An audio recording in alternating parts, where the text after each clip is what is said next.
Bangun, sekolah, kerja, pulang, dan begitu seterusnya. Kalian pernah ngerasain nggak sih kalau hidup kok gini-gini aja ya? Atau bahkan malah banyak gagalnya yang didapetin. Di sisi lain, ada orang yang dapat kerjaan hingga naik jabatan. Tapi kita masih aja sebagai pengangguran. Ada yang udah dapetin apa yang mereka mau, bahkan dalam beberapa kali percobaan doang. Tapi kitanya susah banget dapetinnya. Ada yang udah nikah, tapi kita aja masih jomblo. Bahkan buat yang mahasiswa, ada yang udah selesai ngerjain tugas akhirnya sampai lulus. Tapi kita kok masih belum lulus ya? Mungkin banyak yang ngerasain hal demikian. Untuk lo semua yang ingin segera membanggakan keluarga, membagikan orang tua, bisa ngebangun karir, nikah dengan pujian hati, sukses di usia muda, dan sebagainya yang lo semua inginkan, yang sebetulnya bisa aja cukup sulit buat dicapai. Mungkin masalah datang silih berganti.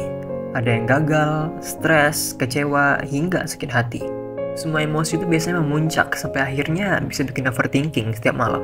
Bahkan mungkin setiap hari hingga sulit buat tidur. Nah, kalau misalnya lo semua sedang merasakan semua hal ini, sebenarnya lo semua udah bisa dikatakan hebat. Karena apa? Karena bisa bertahan hingga sejauh ini. Di saat banyak orang yang bisa aja udah menyerah atau dipaksa menyerah karena keadaan. Tapi sebenarnya apa sih yang bisa kita lakuin? Solusi agar kita bisa keluar dari semua overthinking yang ada. Dan mungkin apa sih cara healing yang terbaik? Oleh karena itu, kali ini gue bakal ngebahas video ini buat lo semua. Para pejuang mimpi yang saat ini sedang bertarung melawan beban ekspektasi dan segala mimpi yang berusaha lo tepati. Yang sepertinya semakin tinggi, tapi hidup kok sepertinya nggak sesuai ekspektasi dan malah semakin susah. Untuk itu, gue berharap video ini bisa menginspirasi lo semua supaya bisa tetap semangat dan bisa ngendalin overthinking yang ada. So, simak video sampai selesai agar lo bisa dapetin semua poinnya.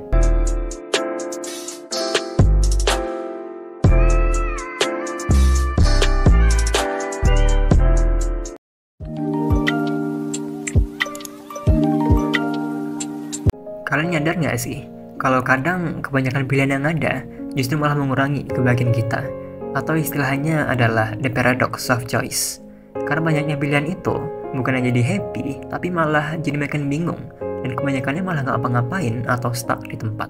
Pilihan yang dimaksud nggak hanya sekedar gimana skema kehidupan yang bakal lo jalani ke depannya, gimana gambaran masa depan yang bakal lo buat, tapi juga tipe pekerjaan apa yang sekiranya mau lo raih, sehingga bisa mencapai taraf kehidupan tertinggi yang bisa lo raih.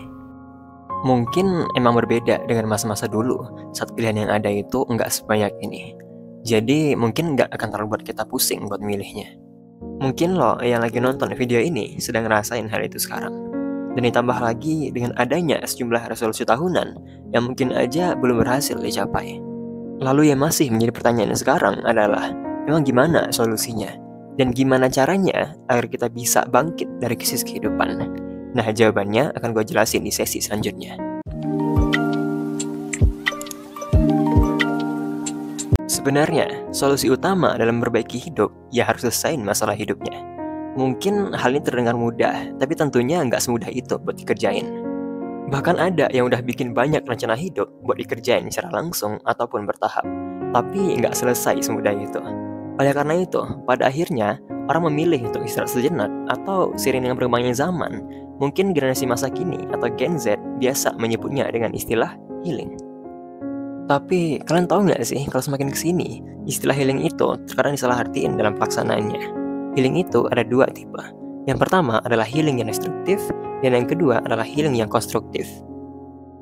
Healing yang destruktif diartikan sebagai metode healing yang sebenarnya berpotensi dapat merugikan diri sendiri, bahkan orang lain dalam periode yang panjang. Contohnya kalau mencoba konsumsi narkotika, mabuk, judi, dan sebagainya. Hal seperti ini emang dilakuin orang agar bisa lupa dengan segala masalah yang ada, atau diibaratkan sebagai pelariannya lah. Tapi ini semua hanya sementara.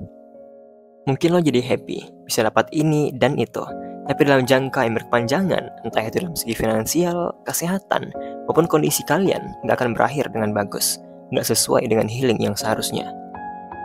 Sementara itu, healing yang konstruktif adalah jenis healing yang nggak hanya bisa memberikan kebahagiaan, tapi juga bisa ngebantu lo buat berkembang jadi lebih baik, bahkan sampai bisa menemukan makna hidup.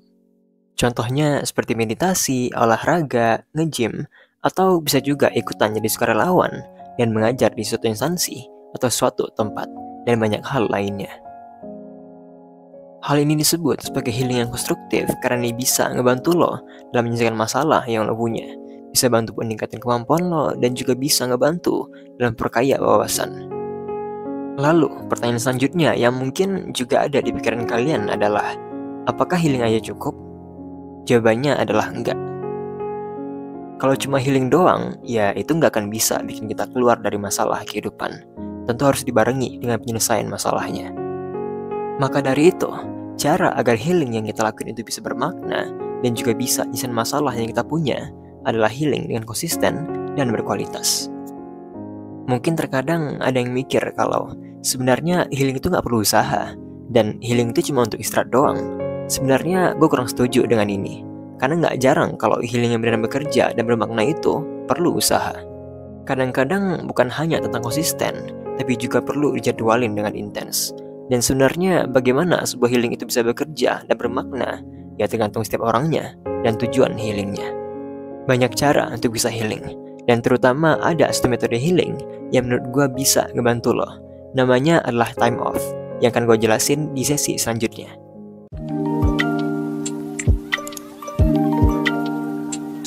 Yang namanya rutinitas itu bisa dibilang melelahkan. Kenapa disebut demikian? Ya karena kita hanya ngelakuin hal yang sama setiap harinya. Bangun dari tidur, sekolah, berangkat kuliah, kerja, dan pulang. Padahal dunia itu lebih besar dari sekedar rutinitas.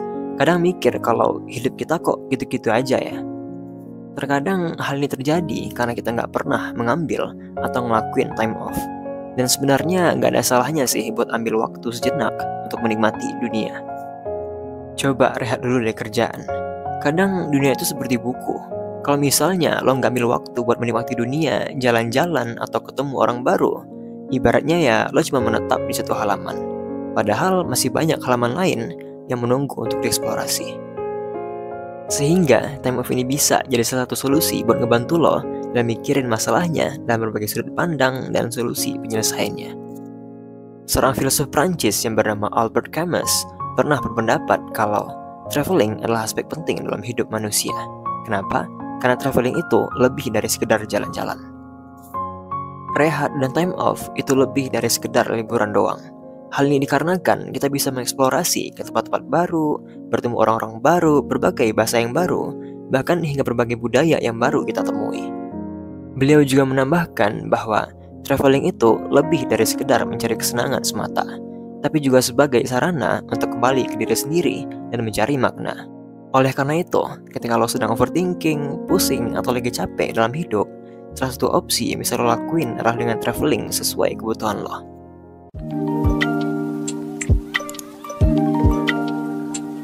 Well, at the end of the day, kita semua pasti di suatu titik pernah mengalami overthinking dan krisis kehidupan. Krisis itu adalah tanda bahwa kita udah bertumbuh dan tanda buat kita agar harus segera membentuk yang namanya makna hidup. Traveling bisa menjadi salah satu cara yang unik untuk bisa melakukan time off, untuk bisa rehat sebentar dan keluar dari rutinitas hidup, untuk bisa mengeksplorasi berbagai tempat baru dan sebagainya, dan mencoba rehat sebentar sehingga kemudian kembali untuk menemukan makna hidup. Tapi ingat bahwa traveling dan mengambil time off digunakan sebagai cara untuk bisa healing dan ngebantu dalam menyelesaikan masalah, bukan digunakan sebagai pelarian dan lari dari masalah yang ada. Mungkin sekian buat video kali ini. Akhir kata, sekian dari gua Yoga Saputra, peace out.